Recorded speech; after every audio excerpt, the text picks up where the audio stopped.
நேத்திய match ஐபிஎல்ல Mumbai versus RR சிறப்பாக இருந்துச்சு. மும்பை அபாரமான ஆட்டம், 100 ரன் வித்தியாசத்தில் ஜெயித்தாங்க.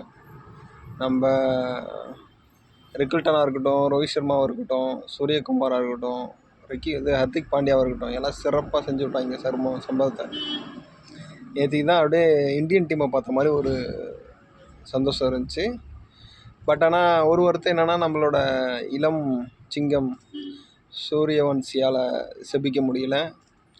வருத்தளிக்கக்கூடிய விஷயந்தான். மேபி அவருக்கு சோஷியல் மீடியா இன்ஃப்ளூயன்ஸோட இம்பேக்டாக இருக்கலாம், இல்லை டீம் மெட்டு கொடுத்த ஒரு ப்ரெஷராக இருக்கலாம், இல்லை அவருக்கே அவர் மேலே ஏற்பட்ட எதிர்பார்ப்புகள் அதிகமாக இருக்கலாம், இல்லை நேற்றைய நாள் அவருடைய நாளாக இல்லாமல் இருக்கலாம். இந்த மாதிரி பல காரணங்களை சொல்லலாம். கிரிக்கெட்டை பொறுத்த வரைக்கும் எப்படி சொல்கிறது, அன்றைய நாள் டைமிங் எல்லாம் சார்ந்த விஷயந்தான்.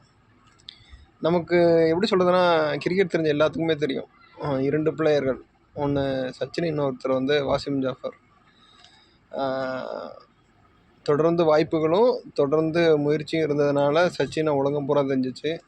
வாசிம் ஜாஃபரை இப்போ உள்ள கிரிக்கெட் பிளேயர்ஸ், அதாவது கிரிக்கெட் ஃபேன்ஸ்லேயே 100க்கு 10 பேர் தெரியுமான்னு தெரில. அவ்வளோதாங்க அந்த உலகம், கிரிக்கெட் உலகம்.